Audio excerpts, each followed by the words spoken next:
Aquele videozinho tradicional, coletiva do Renato Gaúcho. Hoje eu vou ver um trechinho da coletiva do Abel Ferreira também, porque já fiquei sabendo que ele falou sobre o Fluminense por lá, tá? Vou ver um trecho da do Renato, ver o trecho da do Abel, depois eu volto pra do Renato. Se inscreve, deixa o like e vamos lá. Vamos ouvir o Renato Gaúcho na coletiva do Fluminense, depois da terceira derrota seguida, agora pro Palmeiras. Boa noite, Renato. Lucas Ribeiro, do Jornal Globo. A concentração foi um ponto forte do Fluminense na Copa do Mundo de Clubes. Hoje tiveram 2 erros individuais. O quanto essa possível falta de concentração tem pesado nesse momento com 3 derrotas consecutivas no Brasileiro? Boa noite a todos. Você colocou muito bem. Infelizmente, a falta de concentração em alguns lances tem tirado as nossas vitórias. Você vê que nós tínhamos... É importante dizer, né? A falta de concentração em alguns lances tem tirado os empates do Fluminense, né? Porque vitória, efetivamente, só tinha chance de vencer hoje, que não fez gol nos outros jogos. 3 derrotas no Maracanã. Com todo respeito a todas as outras equipes que nós enfrentamos, seja Cruzeiro, seja Flamengo e hoje Palmeiras, nós falhamos nos gols. Então essa concentração que eu cobro bastante deles, que tem que ter o tempo todo, porque a gente tem enfrentado adversários acima da média e são letais. Se der mole, eles vão fazer. Foi o que aconteceu nesses últimos 3 jogos. Mas mesmo a gente tendo perdido esses 3 jogos, tirando aquele primeiro tempo do Cruzeiro que nós jogamos muito mal, a equipe vem jogando bem. Ela vem jogando bem. O termo jogando bem, ele é muito complicado, né? Enfim. O que a gente precisa melhorar, 2, 3 coisas. Uma é a concentração durante os 90 minutos. A outra, a gente tem que ter um pouco mais de tranquilidade para a gente definir as nossas jogadas. A gente tem se precipitado bastante e tem desperdiçado lances bons para a gente, próximo e dentro da área do adversário, por não temos procurado fazer a melhor jogada. Para isso, essa tranquilidade, essa confiança eu passo para eles. Mas em determinado momento a gente tem se precipitado. Assim é complicado, né? Porque se o Fluminense estiver extremamente concentrado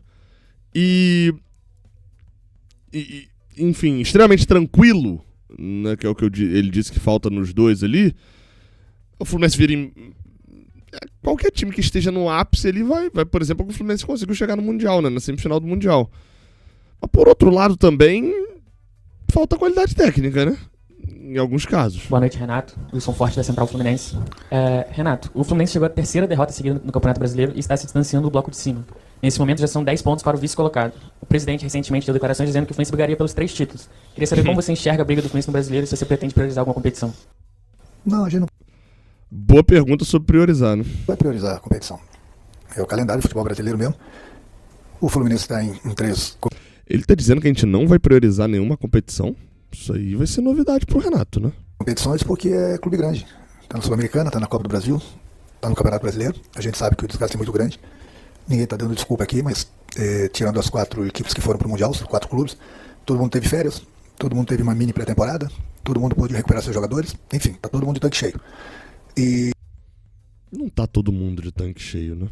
Não tá. O Palmeiras, por exemplo, voltou para casa 3 dias antes da gente, basicamente. E as outras 3 equipes, o Botafogo, o Palmeiras e o Flamengo que tiveram no Mundial, voltaram antes da gente. O último a voltar foi o Fluminense, praticamente a gente teve nem um dia de folga.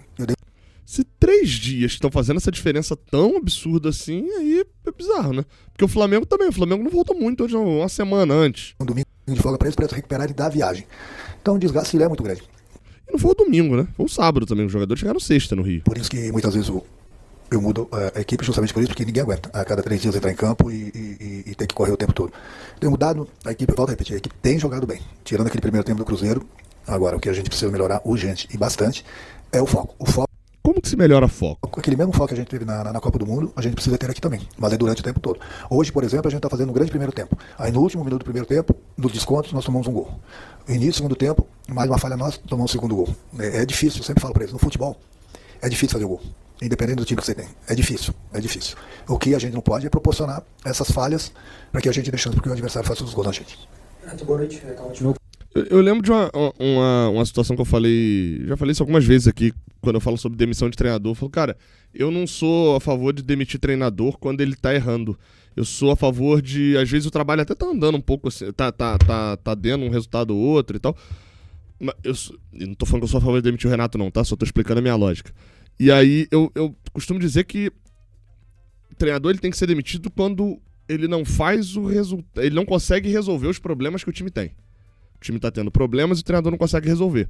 Eu queria muito ouvir do Renato como que ele pretende resolver essa falta de concentração e foco. Porque, beleza, ele já constatou o problema. Esse problema já foi constatado. A falta de concentração em alguns momentos e a tranquilidade para finalizar. É só na conversa, fazendo as mesmas coisas que ele já faz hoje? Qual é o como ele pretende resolver isso? Enfim, eu talvez esteja eu devo estar na coletiva contra o São Paulo, né? Então é uma pergunta que eu pretendo fazer pra ele, enfim, dependendo também do que acontecer no jogo. Do jornal da Capital 1902, Renato, hoje de novo o Fluminense sofreu um gol de bola aérea, né? Foi uma bola alçada na área e que vem prejudicando o time nesses últimos jogos, foi assim contra o Orlau, contra o Flamengo, e hoje mais um gol sofrido assim. Isso vem sendo um ponto seu de preocupação? E se sim, já vem sendo uma coisa conversada e treinada, obviamente, com os jogadores? Obrigado. A gente sempre procura pegar o tempo disponível, que é muito pouco tempo, pra gente treinar tudo. A gente treina a parte defensiva, a gente treina a parte ofensiva, a gente treina cruzamento, a gente treina chute a gol. Porque assim, tem um outro detalhe também, né? Se tudo der certo, o Renato vai continuar sem tempo pra treinar, então também não dá nem pra ele dizer que é o tempo pra treinar, então não, quando eu tiver tempo pra treinar eu vou resolver isso. Então ele não vai resolver. Ou então é aquela história, né? Ele precisa resolver sem ter tempo pra treinar. Porque se ele não resolver, a gente vai ser eliminado e aí ele vai ter tempo pra treinar pra nada. A gente faz a parte tática, a gente treina tudo. Por isso que muitas vezes a gente fica mais seguro com 3 zagueiros, mas eu acho que independente de 3 zagueiros, 2 zagueiros, a gente, se o adversário faz gol, a gente fala pra ele, se o adversário tiver mérito, o mérito do adversário. O que não pode dar esse mole. A realidade é essa. Nós perdemos 3 jogos, tomamos 5 gols. 5 falhas nossas. Os caras são letais. Esse mole o adversário não dá pra gente. Então, esse foco que a gente teve na Copa do Mundo, eu tenho cobrado desse. Tem que ter esse foco aqui no Brasil também. Renato, boa noite. João Sampaio, do Portal do Esporte Carioca. Hoje a equipe acabou perdendo com o gol do Vitor Roque. Contra o Flamengo foi o Pedro, contra o Cruzeiro, o Caio Jorge, e a gente pode até citar o João Pedro com os 2 gols no Mundial. São 4 jogos consecutivos tomando gol de centroavantes de ofício. Como você, como homem-gol dos tempos que jogava, pode ajudar a corrigir esse problema específico, essa coincidência específica de centroavantes marcando em jogos consecutivos? Pra mim, eu teve um pedaço da coletiva que eu não ouvi, né, enquanto eu tava na live. Pra mim, ele ia na análise bem assim, e o Fluminense não faz gols assim, né? Achei que ele ia colocar esse ponto. E o Fluminense não faz gols, né, dessa maneira. Então... Né? Bom, se você fizer essa pergunta pros meus atacantes, eles vão responder o que eu vou te responder agora. Eu procuro passar tudo pra eles, os ensinamentos que eu tive. É engraçado que até o Renato responde falando dos atacantes, né? Ele não tá falando... A pergunta foi sobre como evitar de tomar gol de centroavante, né? Procuro dar todas as dicas para eles. Inclusive a mais importante, que é próximo e dentro da área do adversário, ter a tranquilidade.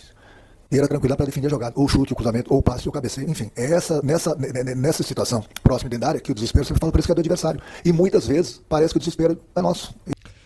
A resposta do Renato até faz sentido nessa daí. Dito isso, qual a oportunidade que os nossos centroavantes tiveram, seja o John Kennedy nos jogos que entrou, o Everaldo no jogo que foi titular e hoje que entrou, e o Germancano nos jogos que foi titular. Qual a oportunidade os centroavantes tiveram de fazer gol? A gente não cria para esses centroavantes fazerem gol, a gente chuta a bola para a área. Isso que não pode acontecer, tem que ter um pouco mais de tranquilidade.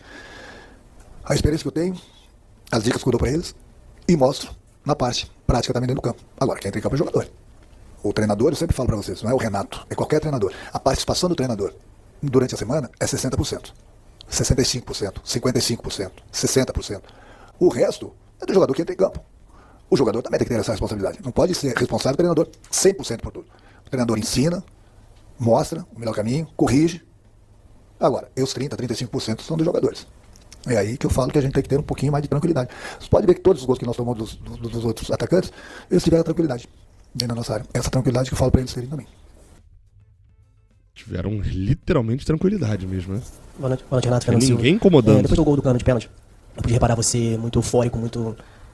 tentando passar uma orientação pro Fábio. Eu vi até um membro da comissão técnica lá no campo passar alguma coisa pra ele. Queria saber se você podia compartilhar com a gente qual foi a orientação que você passou naquele momento, também ganhando de 1-0, jogando melhor que o Palmeiras até. Se foi pra arrumar defesa, o que você pode comentar pra gente? Eu dei as dicas do jogador que entrou, as características dele, que é um jogador forte, é um jogador jogando pelo lado esquerdo, o destro, que ia cortar bastante por dentro e chutar. Da mesma forma que a gente estava tendo cuidado do lado esquerdo da nossa defesa, essa era a dica que eu passei para ele tomar cuidado, que esse jogador ia cortar para dentro e ia bater em gol. E acabou não rolando. Boa noite, Giba Pérez do GE. Hoje o Cano fez o gol de pênalti, o Fluminense voltou a ter um atacante fazendo gol dele, que não acontecia desde o jogo contra a Inter de Milão, justamente o Cano de cabeça. O Fluminense tem tido uma certa dificuldade em fazer gols nesses últimos jogos, né? Teve só esse gol de pênalti nas últimas 4 partidas. Você acredita que essa posição de referência de ataque é uma necessidade do Fluminense agora na janela de transferência? Bom ponto. Cara, desculpa, talvez eu não vá responder a tua pergunta, ou talvez responda a tua pergunta. A tua pergunta ela é boa, mas eu vou te responder da forma que... Essa é uma conversa que eu tenho com o presidente. Fica reservado entre eu e ele.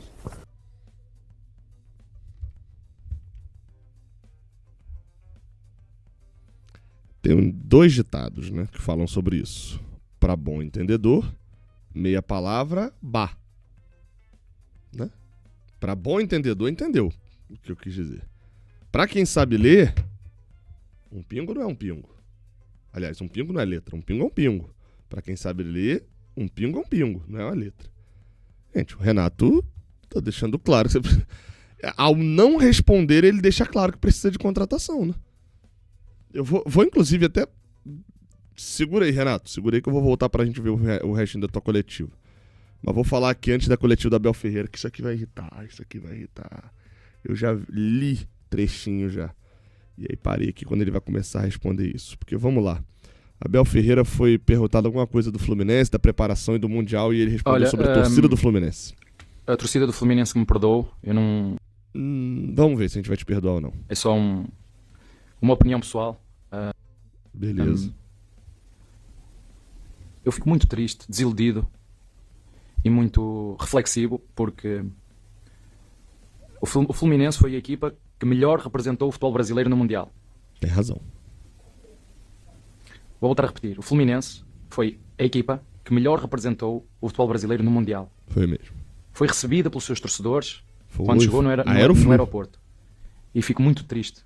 Independentemente de nós termos ganho, porque também podíamos, o jogo é o que é, e ver a torcida toda a assobiar e estes jogadores... Assobiar é vaiar, tá? E estes jogadores que tanto orgulho deram aos torcedores do Fluminense. Já para não falar que perderam o seu melhor jogador. E isto deixa-me triste. O torcedor tem uma função, é apoiar. E lá vem... É complicado. Eu não vi antes, né? Eu só li um trechinho ali que Abel reclamou da torcida do Fluminense, alguma coisa. O torcedor tem uma função que é apoiar. Sério. O jogador tem uma função, o atacante tem uma função que é fazer gol. Se o atacante não fez o gol, o torcedor pode fazer outra coisa sem ser apoiar, né? Não é assim que funciona? A maior função de um torcedor é apoiar. A maior, beleza. Ainda para mais uma equipa que teve a representação que teve no Mundial. Eu não sou advogado de defesa de ninguém. Se fosse que no Palmeiras eu ia dizer a mesma coisa. O que eu não gosto, muitas vezes no futebol, é que toda a gente tenha memória curta. Pô, aí a gente tocou no ponto central, Abel Ferreira. Memória curta. Tão curta que há um mês, ou menos de um mês, esta equipa estava nas meias finais do Campeonato do Mundo de Futebol. E agora perdeu 3 seguidas. Ué? E no espaço de 10, 12 dias, não sei, sai aos assobios aqui dentro da sua casa. Desculpem, isto não é futebol. Para mim, isto não é futebol. Porque é difícil, vocês não sabem a intensidade que é disputar um campeonato do mundo.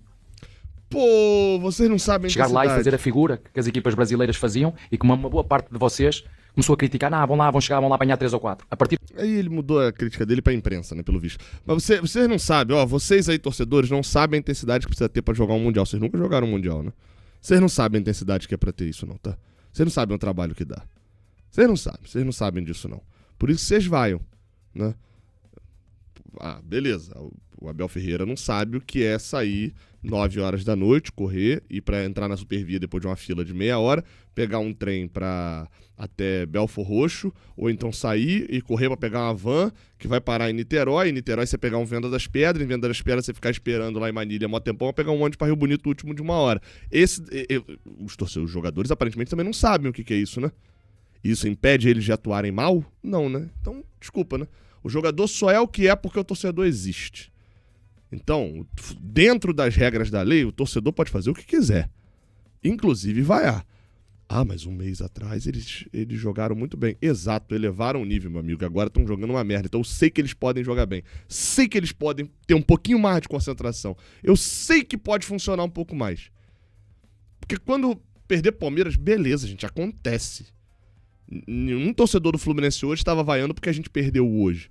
Tá vaiando porque vê um time desconcentrado há uma semana em 3 jogos. O torcedor que decidiu ir, que de repente é sócio, esse torcedor gastou R$160, R$170 pra ir nesses 3 jogos, só o ingresso. O que não é sócio gastou uns 300, pô. Mas o Abel Ferreira não sabe disso, né? Ele não... As pessoas precisam entender a intensidade que precisa ter pra jogar um campeonato mundial, e o Abel Ferreira não tem nem noção do que é R$300 pra uma galera que foi ao jogo, pô. Não sabe, porque ele ganha 300. 300, eu ia falar 300 mil. 300 mil é uma semana de trabalho dele. Menos, né? Menos. partir do momento que começaram a ver que as equipas... Peraí que eu botei o Renato com a voz do Abel. Boa noite, Renato. Eduardo Alves, da Vava Brasil. Ainda dentro desse tema do ataque do Fluminense, a gente tem percebido essa dificuldade de converter o volume de jogo em finalizações, naturalmente em gols. Eu queria ouvir um pouco de você, o quanto você atribui disso à falta de confiança também dos jogadores desse terço final, e como é que você pode trabalhar para melhorar isso pro restante da temporada. O trabalho ele é feito. O Everaldo, por onde passou, fez gols. O Kennedy, por onde passa, faz gols. O Cano cansa de fazer gols. Então eles vão desaprender. Tem um detalhe aí. Você pega. A gente até fez isso no pós-jogo ali, o Fio fez depois. Se você botar o Everaldo, né? Bota ali o Everaldo né? Convenhamos, né? Não estamos falando aqui de uma sumidade das redes. O Everaldo esse ano tem 8 gols. No ano passado ele fez 11. No ano anterior ele fez 20. E aí no ano anterior ele fez 7, 9, 18, 19. Botei aí desde 2019 mais ou menos. Você pega aí o Everaldo vai fazer uns 13, 14 gols por ano. Então o Everaldo por onde passou de fato. Na Chape, no Kashima Antlers, no Bahia, ele fez gol. Isso é fato.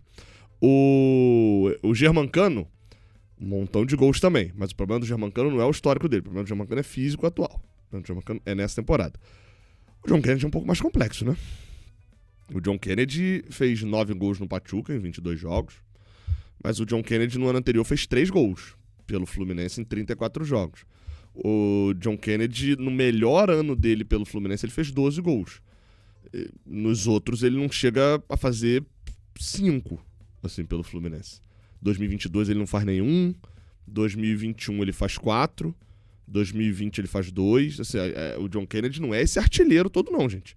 O Everaldo fez em 2019, ele fez 19 gols. Em 2020 ele fez 18. São 37 gols. Se você botar a carreira inteira do John Kennedy, o John Kennedy não tem nem perto de ter... Eu acho que não tem 19 se bobear. Tem 12, com 3, 15... não, tem mais 19, mas não chega nem perto de 30 e poucos gols. Então não vale muito pro John Kennedy essa conta, né? E acho que isso também indica um pouco que ele quer um 9, né? Claramente. Então a gente treina. Aí com eles. Dentro do campo é com eles. Eu acho que falta aquilo que eu falei. Um pouquinho mais de tranquilidade na hora de tomar as decisões para eles. Tomar as decisões eu concordo, porque o passe não tá chegando. Né? Que eles possam tomar a melhor decisão, seja passe, seja chute, seja cruzamento, enfim. Essa tranquilidade, eu falo praticamente todos os dias para eles. E nos treinamentos eu falo exatamente isso. Ó, essa tranquilidade, inclusive dou exemplos de outros jogadores, de outros clubes, mostro no vídeo para eles. De quem é o desespero? Sempre do zagueiro. O atacante não pode ter desespero. Ele está numa área protegida. O atacante vive numa área protegida, próximo e principalmente dentro da área. Então eu falo para eles, o desespero é deles. O desespero do adversário. Não... Mas a gente não tá perdendo gol, né? Tem esse detalhe. A gente teve uma finalização muito ruim do Keno, que dá pra chamar de gol perdido. De resto, gente, não teve um gol perdido pelo John Kennedy. Não teve um gol perdido pelo Germancano. Não teve um gol perdido pelo Everaldo. Porque eles não receberam uma bola pra chance de finalizar. Estão isentos? Claro que não, pô. Óbvio que não. Centroavante vive de gol. E se não faz gol, não tá isento. Agora, convenhamos, né? A bola não chega também. E aí tem trabalho do técnico, ou falta trabalho do técnico nessa também. Não pode ser de vocês o desespero. Hoje mesmo, por exemplo, nós desperdiçamos 3, 4 estações próximo da área, ou dentro da área, justamente por isso. O que eu mais peço para eles é eles terem tranquilidade na hora de definir a jogada. Que o desespero é sempre do adversário. Mas em determinadas jogadas parece que é o contrário. E aí a gente desperdiça e deixa de fazer os gols. Renato, pelo menos de finalização, né? Renato, Edgar, TV Globo. Como você falou, o Fluminense voltou da Copa do Mundo já com uma agenda cheia, né? Sem tempo para descansar, enfrentando os times de cima da tabela, Flamengo, Palmeiras, Cruzeiro. E eu já queria que você projetasse o jogo de domingo. Já é mais um jogo difícil. São Paulo não tá na parte de cima da tabela, mas é sempre um jogo difícil jogar no Morumbi. São Paulo mudou de técnico recentemente, vem de vitória em clássico. Como é que você projeta esse jogo de domingo? É mais um jogo difícil. Nos últimos 3 jogos, na volta da Copa do Mundo, nós pegamos 3 clubes que certamente vão sempre brigar o campeonato todo na parte de cima da tabela, vão brigar pelo título. O São Paulo é um grande clube. Tem uma grande torcida. Certamente ele começou a se acertar e daqui a pouco vai estar na parte de cima também da tabela. Mas o objetivo do Fluminense é o mesmo. Então, no Campeonato Brasileiro, você não vai encontrar jogo fácil. Seja no Maracanã, seja fora, seja clubes brigando pela parte de cima da tabela, seja clubes brigando pela metade da tabela, buscando a primeira parte da tabela, seja clubes que estão brigando na parte de baixo da tabela. Então, não tem jogo fácil. Não é pro Fluminense. É para qualquer um. É só você ver a cada rodada. Não existe jogo fácil. Quando você menos espera, né, aquele time que não vai ganha e vice-versa. O Campeonato Brasileiro ele é um campeonato longo, um campeonato difícil para todo mundo. Para todo mundo. Então, quando eu falo assim para vocês, vamos pensar, em primeiro lugar, fazer os 45 pontos. Aí todo mundo, não, mas você não está pensando no título? Sim, eu penso no título. Mas não tem um clube, pode até falar publicamente, mas não tem um clube que não pense em fazer logo os 45 pontos. Por quê? O Palmeiras pensa em fazer 45 pontos, porque é metade de 90, que é quanto ele precisa para ser campeão. Justamente por isso, que o campeonato é muito difícil. E muita gente, principalmente na largada, se você não começar bem, a tua conta vai chegar lá na frente. Então os exemplos estão aí. O Fluminense, ele não está bem no Campeonato Brasileiro? Digamos que não está bem, mas também não está mal. Ele está ali com 20 pontos, tem muita coisa ainda pra frente, muita coisa, acho que faltam 6 jogos ainda pra gente no primeiro turno. E a gente tem as outras duas competições. Priorizar uma competição, outra não, nenhuma. Ali na frente a gente vê o que vai acontecer. Se tiver que desviar o caminho para priorizar uma competição, aí o presidente vai dar, ok, vai com ele é o presidente do clube. Mas por enquanto a gente está nas três, vai brigar pelas três sim. Vamos ser campeões, o que vai... Interessante essa frase aí do Renato, tá? Deixa eu voltar aqui só. Eu não tinha percebido isso aqui também. Não sei, por enquanto a gente está nas três, vai brigar pelas três sim. Vamos ver com ele é o presidente do clube. Priorizar uma competição, ver o que vai acontecer. Se tiver que desviar o caminho para priorizar uma competição, se tiver que desviar o caminho para priorizar uma competição, aí o presidente vai dar ok. O presidente vai dar um ok. Com ele é o presidente do clube. Mas por enquanto a gente são. Aí o presidente vai dar ok. Vai com ele é o presidente do clube. Mas por enquanto a gente está nas três, vai brigar pelas três sim. Vamos... Aí eu vou ver com ele que ele é presidente do clube, mas por enquanto a gente tá nas três, vai brigar nas três. Não sei, assim, me passa a impressão, não tô afirmando isso, mas me passa a impressão, não sei se vocês tiveram essa impressão, que o Renato gostaria de priorizar e o Mário ainda não deu um ok. Ser campeões, o que vai acontecer? Não sei, ninguém sabe, não é o Fluminense, nenhum clube sabe o que vai acontecer em qualquer uma das competições. O Campeonato Brasileiro não acabou sequer o primeiro turno, ainda tem muita coisa para acontecer, para todo mundo, para quem tá lá em cima, para quem tá no meio da tabela, para quem tá lá embaixo. Agora começa as oitavas na Copa do Brasil, que é mata-mata, 180 minutos, e da mesma forma a Sul-Americana. Então, eu acho que, no momento, digamos assim, que leva vantagem, o clube está disputando somente uma competição, o Campeonato Brasileiro. No máximo duas. Esses clubes estão levando vantagem sobre os outros. Se vão chegar, vão ganhar, vão ser campeões. Bom, aí é outra história. Tá bom? Ok, Renato, obrigado. Boa noite. Boa noite. Aquela história, né? Estão levando vantagem, né? Que vantagem, né? De ter sido eliminado, né? Enfim, dá pra tirar algumas coisinhas aí da coletiva do Renato. Comenta aqui embaixo o que mais chamou a atenção. Se inscreve, deixa o like. Até a próxima. Valeu.